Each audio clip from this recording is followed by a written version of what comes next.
Ladies and gentlemen, it is my distinct honor and privilege to welcome you to the first ever match of the Ninja Machine League.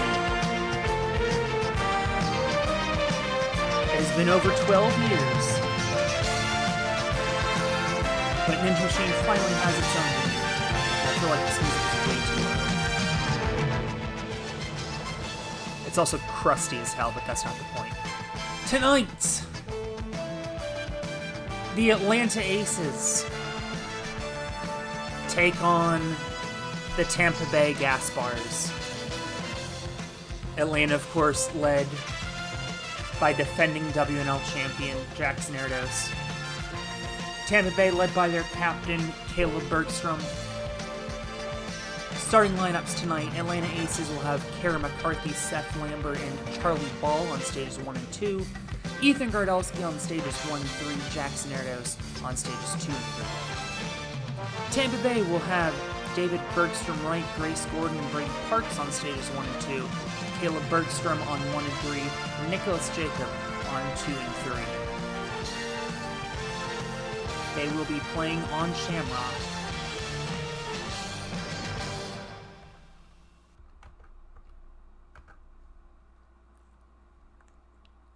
I'm working on a score bug. I don't have one ready. Stay tuned. There will be score bugs later in the season. But for now, there have been worse.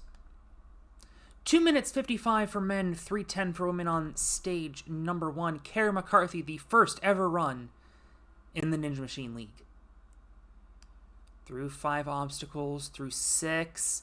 Loads of time. Just has to beat Last Dragon. And she does in the men's time limit.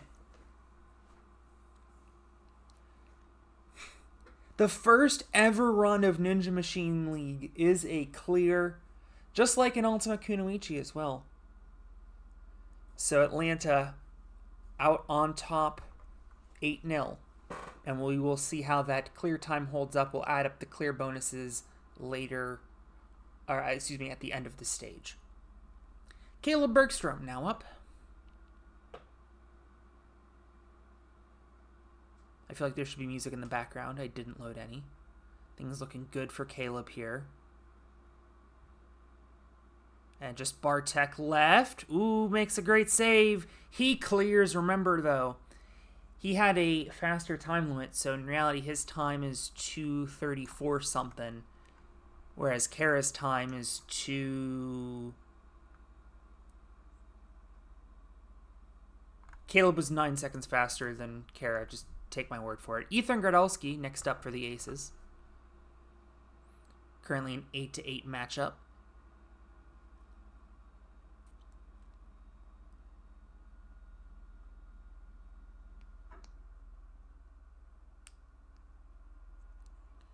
Could be clear number 3. Out of the gate it is!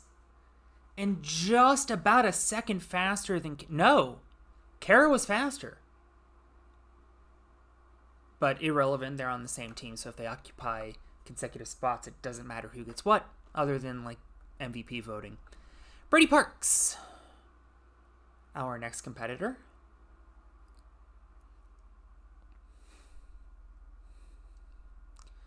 He's also looking good. Could we go 4 for 4? This is totally unexpected. He does! We are 4 for 4. 16-16. Although Tampa Bay having the edge in speed. I don't know for how much longer, because here comes Charlie Ball. Charlie just turned 15 a couple weeks ago. Atlanta spent a pretty penny trying to get him in an Aces roster.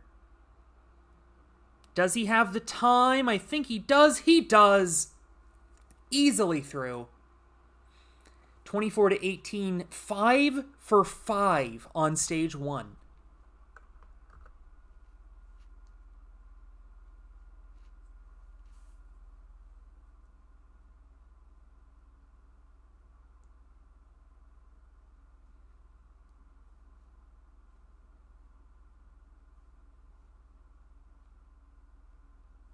6 for 6 on stage 1. What is happening?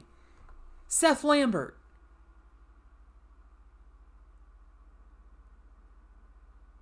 Not even a resiliency. What is happening? Okay, there's a resiliency on Goldmine. But I'm still very surprised. Last Dragon is a brutal final obstacle, but people are breezing through it 32-24. Just Grace Gordon to go. I have to say, this has not happened in a single test run. Through Goldmine.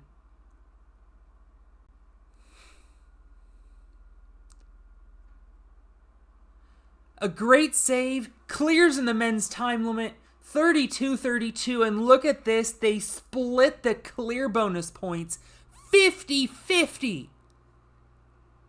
Incredible stuff. We go perfect on stage 1. I guarantee you that will not happen on stage 2.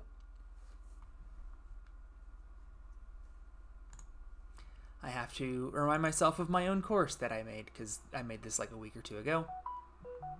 Oh, sorry about that. So on this stage, air raid counter movement, not too big of a problem, nor hourglass drop. Boomerang run is really the make or break obstacle of this stage, but pinwheel, very difficult. Burando, even more difficult. And a very tight time limit of 2 minutes, both for the men and the women. So away we go with Grace Gordon. Run orders are random, but we do alternate teams, in case you were wondering. And there is the first fail in NML history. Did not expect it to be on stage 2, but here we are. Grace Gordon out on the hourglass drop, but Tampa Bay taking the lead. Atlanta up with Jackson Erdos.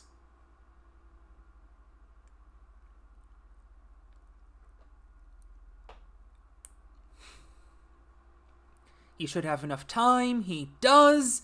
And Jackson Erdos, excuse me, was he the... Yeah, he was the 2 and 3rd person, excuse me.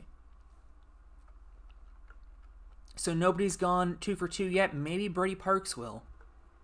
Strong time by Jackson as well. Sub 145.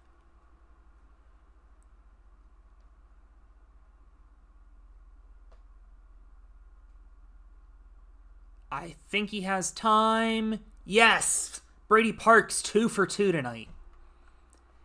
Coach Oxnader has to be very pleased with that performance. Seth Lambert.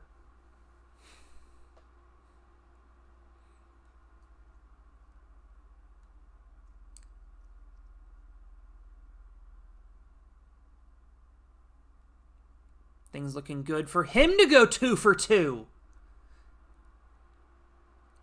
This was not happening in test runs, folks. I have no idea what's happening tonight.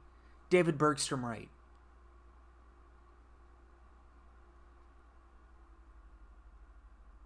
Boomerang run through. Has time. And David Bergstrom right goes 2 for 2. Kara McCarthy.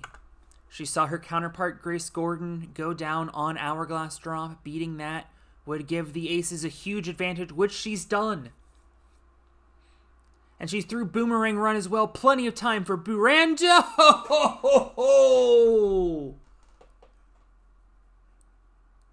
And no obstacle on this course is a gimme, regardless of what the outcomes so far have shown. Nicholas Jacob, last man up for the Gaspars in stage 2.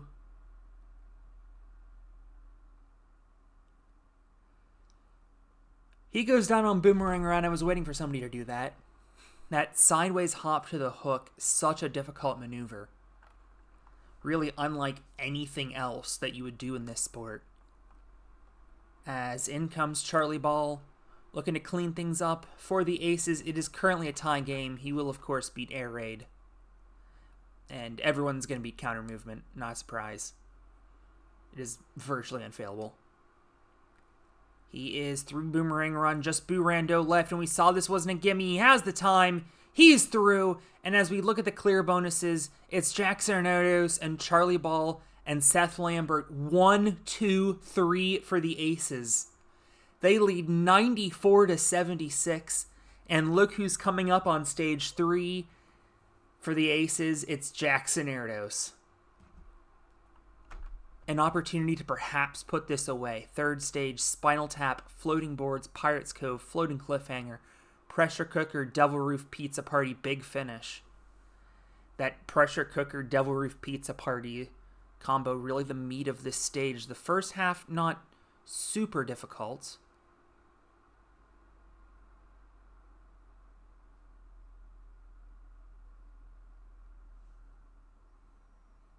As he comes now into the back half.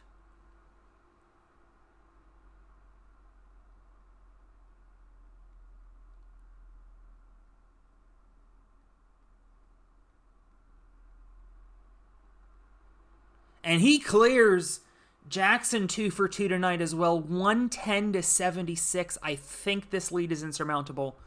Certainly will be if Nicholas Jacob is unable to clear. Remember, 2 points per obstacle on stage 2, but only 2 runners. So these runs, super important. If somehow we end up with a tie, it'll be a 1v1 on the Giga Salmon ladder.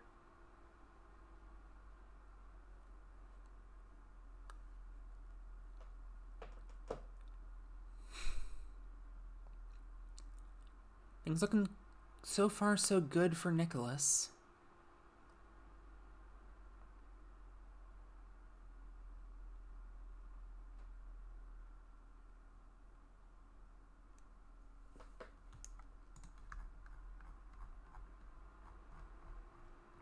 And he's through. How about that? Nicholas Jacobs surprising everybody tonight. 110-92. Ethan could 100% put this away with a clear. In fact, probably puts away with anything past the third obstacle. We will finish out the match for points, as those will be crucial in tie breaks and for MVP voting. So a lot of... not a whole lot. Ooh, okay, hold on. So let's do some math. Atlanta currently has the 8-point bonus over Nicholas Jacobs. So that puts them at 124 and the Gaspars at 98. If Caleb clears with the fastest time, that would get him 24 points, which is just enough for a tie, I think. Because the Aces get knocked down 2 points, but the Gaspars would also get knocked down 2 points. Okay, so it is an insurmountable lead. Caleb Bergstrom largely running for pride, fails floating boards. A disastrous finish to this match for the Tampa Bay Gaspars. Nevertheless, Atlanta Aces taking the win 124-100. Looks like we're going to have some basketball scores. Ignore that money. I left it on from Sharp Tank. Thank you for watching the first ever match of the Ninja Machine League. And if you enjoyed this, I have good news. There are 17 more coming on Saturday.